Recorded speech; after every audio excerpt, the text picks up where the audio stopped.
Vasturians! I am your good old pal Vastur, and I came to be very grandiose to empower myself and hope that it doesn't hinder or harm me as the people might perceive that it does to love oneself on such a great level that it becomes so loud and so annoying to the public that they can barely handle it. But nah. It's actually a tame message. But it is like on me and kind of for me. Let me see how this lays. No. Let's have a moment. The hat has not had enough moments, guys. Anyway, I had a realization today that I'm the party. Like, my voice, the way I carry myself, usually, I am a walking festivity, not a clown.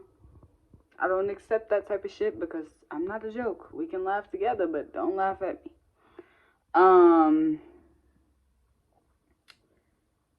And with me being a son, a life of the party, I'm going to attract people who want the party. And I'm not, this isn't one of those messages that's about to come off like, oh, so I gotta protect my energy. No. If I want them, they want me. If I want them, they want me. Like, it has to go both ways. And it's literally going both ways because I enjoy myself and I enjoy other people and they enjoy me too. So I can let go of those little mind games of like, oh, what if it's only one-sided? What if, nigga, I'm the party. The show arrived. The Planet Vastur show. I'm the walking episode. I'm the walking series. But, like, we all are. I don't really disregard other people's light to fuel my own. I enjoy a lot of other people damn near as much as I enjoy myself. 222 on the little timer. And I think that's why I get so much love back. Because I was never, even since a child, I was never really centered in my own self. I wasn't centered in like self, it doesn't matter, but like I wasn't centered in self. I was always looking outward. I was always admiring people, judging people too, but definitely admiring people and just like observing and stuff. And I think I have the capacity to put other people on pedestals, definitely. And I want to say just as much as I do myself, but like, nah. Low-key, high-key, God placed me. He placed me in royalty, but not a pedestal. And I don't really like the pedestal label. Because some people, I've encountered a lot of divine masculines in specific, or just men. But it's like a very specific men who done been through a lot. And it just be in the energy. They don't have to tell you what they've been through, but just know, like, think about a roach. Survival mode. I'm not talking about appearance, but like the energy of a roach. Like if a spiritual totem was a roach, I meet a lot of those type of men. Like I've been surviving. I've been on my own. I had to get it out the mud. And a lot of them carry this attitude of like, I am nothing. Like they try to be completely egoless, but it's still an ego to most of them. And I don't think them niggas be seeing it. I don't think them niggas be seeing it. I do though. I smell it out. Because if you busy judging everybody else for having an ego, that means you're deep into your own.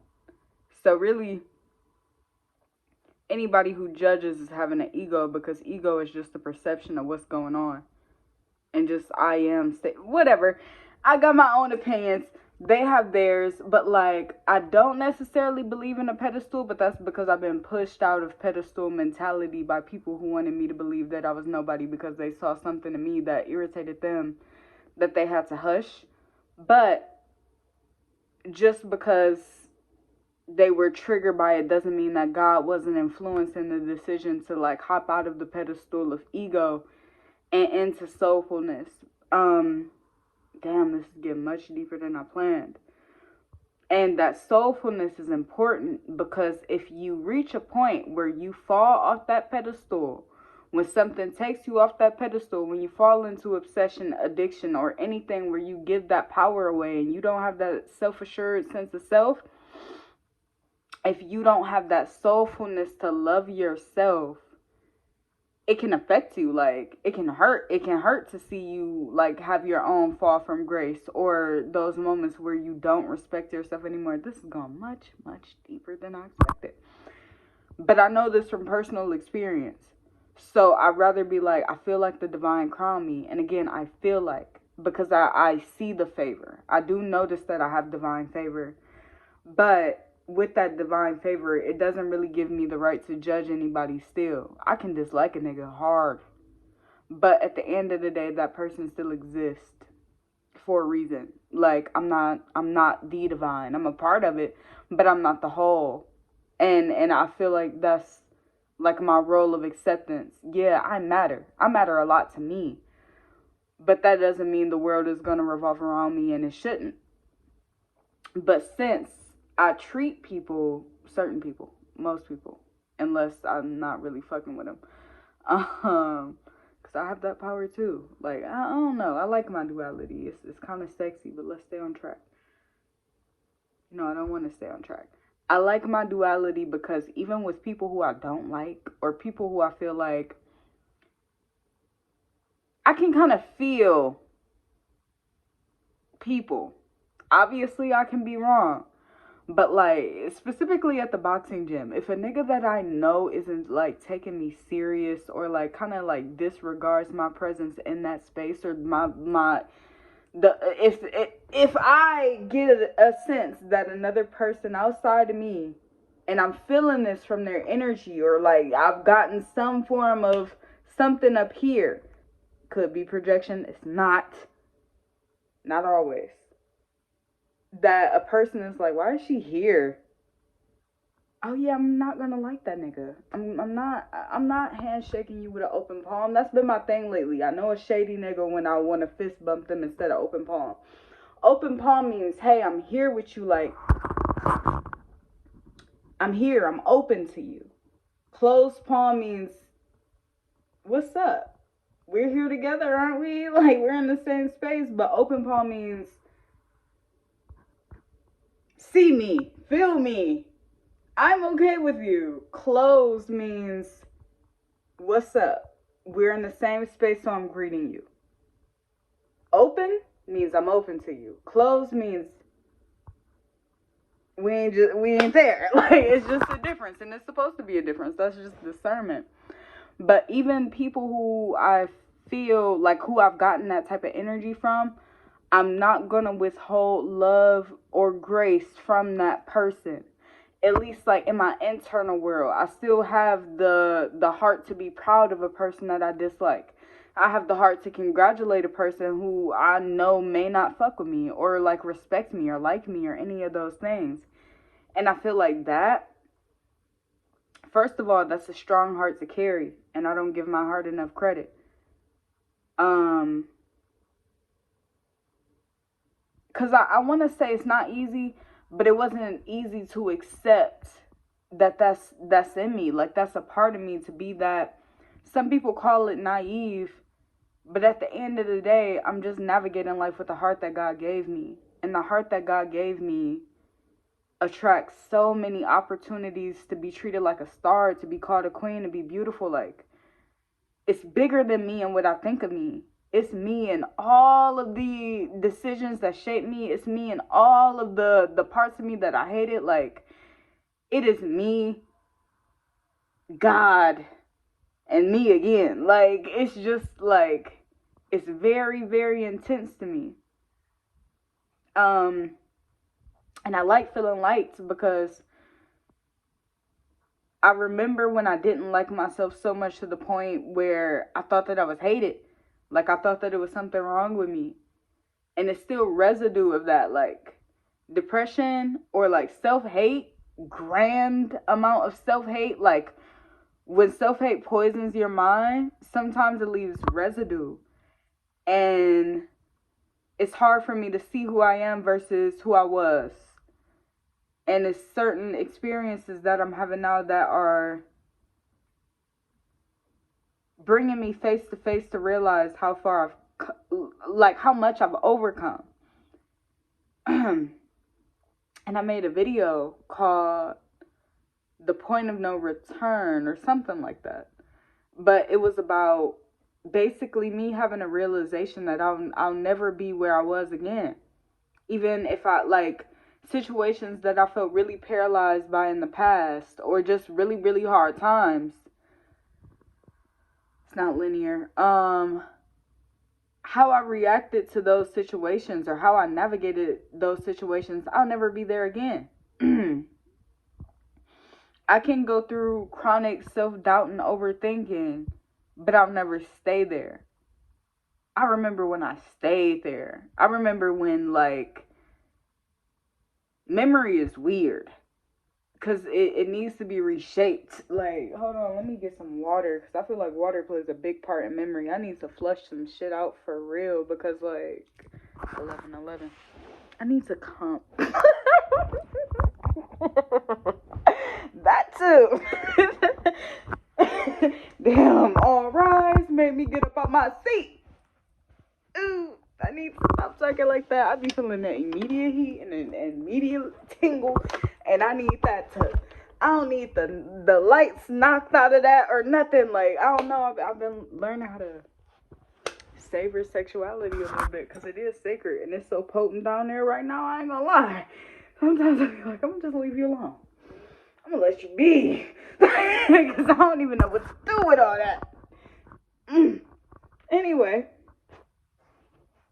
let me smell the water that's been sitting next to my bed to make sure my breath didn't, y'all know what I mean? That breath smell on the water. Oh no.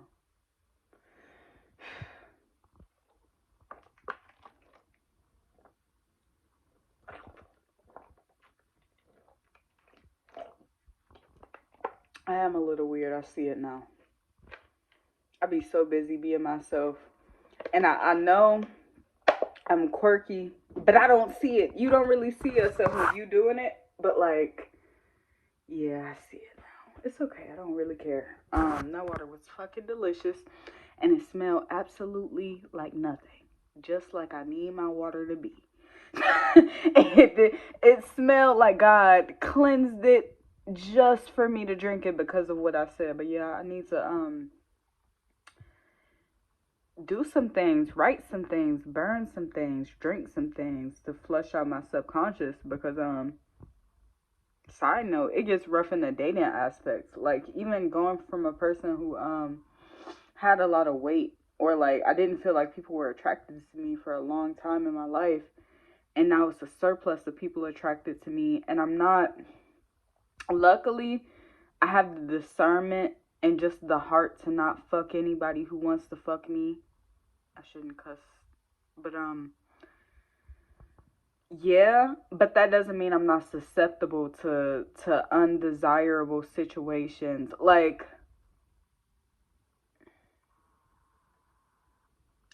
I'm not, that's when prayer and God comes into the works. Like, God is selective. I saw a post. I'm leaning off the topic, and it's okay. But I saw a post that said people who work with Archangel Michael, it's a guy on Instagram who said this, basically kind of habitually stay single because either Archangel Michael is working with a person who is en route to becoming an angel or another reason. And I don't say this out loud much, but I know I'm already an angel. So he like if Archangel Michael gets a whiff that your partner can knock you out of alignment or anything like that, or just will cause you to fall more than like help you grow, he'll apparently sever that connection. And I feel like that's why I've been so lucky. Like, it's weird because I feel like a lot of people judge me based off how I look now But they don't know the past version of me to know, bitch, I ain't ran through. Because some people be talking kind of crazy, like I'm a little hoe or something, fellow women. And it's like, I know where my body has been. Like, I'm not loose. I'm actually very, and even if I was, it's just not in me. It's not. It's not. Like, I'm not a casual sex girl. It's only been one time. I'm just not. I'm not. Shit, I feel like I've been tricked. I've tricked myself into, you know? Sometimes the desire for intimacy gets you in places you technically need it to be, because I believe everything happens for a reason, and I needed the lesson. But it's some shit that's just like, yeah, we didn't have to do that. We didn't. And then there's been some shit that's been like, yeah, God sent you himself. And although it didn't work out, I'm still grateful. I got one of those. One. And then I got one that's like, ooh, I don't like this nigga, but would never. And I ain't one of them. I'm not like, go get him from the past because he was good. No, the past is in the past. The past is in the past. The past is in the notebook before it's in bed with me again. I ain't really one of those. I ain't gonna lie. I tried that once. I went back to something once because I was convinced, boy. And that was God in him. That was God himself waking me up, because I thought that person could have been my husband, and I was in the land of still praying for him, and shoulda, coulda, not even shoulda, coulda, wouldas, but like the in between state where I'm like, damn, was that? Am I closing the door to romance that I want? Whatever. We can get deep into this. I got time and the phone battery.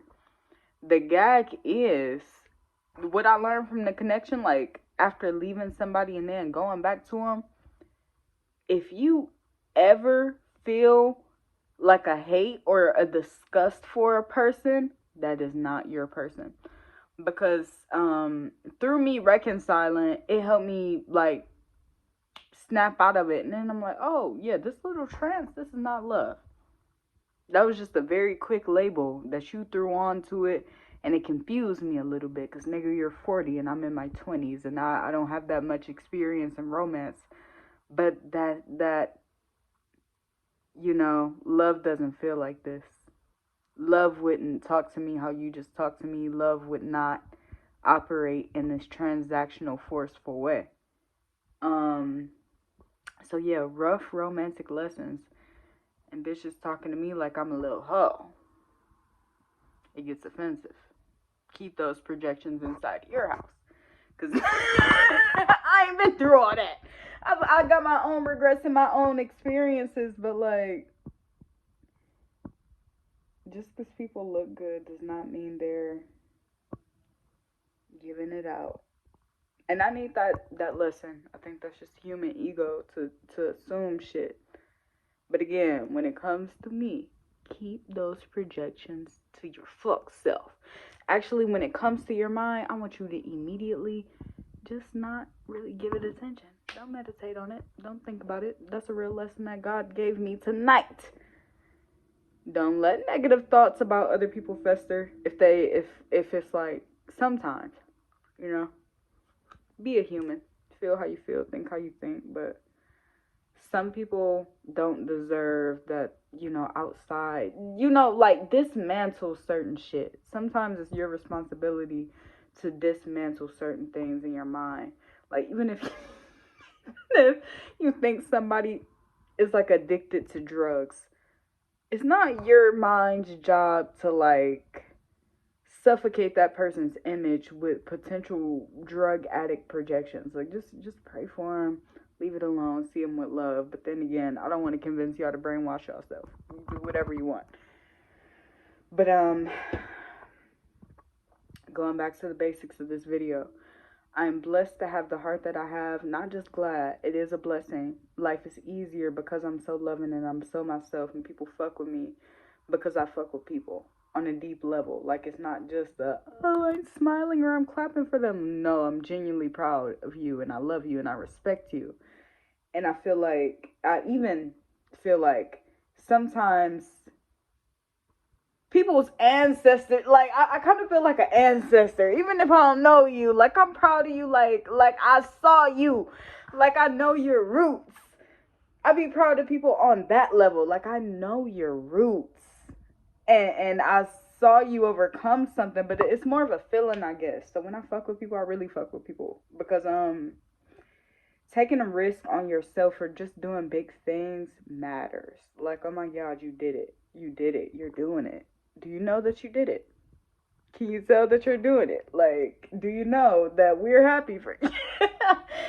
Like, so God gave me a special heart and I won't take it for granted no matter how much trouble it gets me in. It don't really be getting me into trouble. I be needing to learn how to put my energy back into myself, but I be fixated on other shit and trying to get my way. And then I start a little holy war within myself. It's not fun, but I'll overcome. But yeah, life as a walking, talking party, life as a walking, talking celebration is a special one. And I really do have ultimate gratitude to be able to be this way. Because again, memory. I remember when I was the opposite. And I also I think I don't hate people as much as I could when I feel like they're hating on me or think that I do too much or just whatever. The outside stuff can be about, because I've felt the outside stuff too. Like, I've seen joyful people and judged them. I've seen, like, I remember when I thought that people who praised God and kept God in their mouth all the time were like Jesus freaks or like somewhat brainwashed. I've been on the outside so I could get to the inside, so I don't really have to judge when I'm on the inside and somebody feels outside of whatever I'm feeling, because it's not really my job to be a vibrational match or a mental, spiritual, physical match with the person that is kind of outside of me, because I'm still feeling nerd shit. But I'm still experiencing unity with that person because I still relate to you. Nigga, I know what that feels like. Yeah. If I were outside of me, I might think this shit was crazy. But I'm not outside of me, so I think I'm a fucking blast. And I love you guys as well. Bye.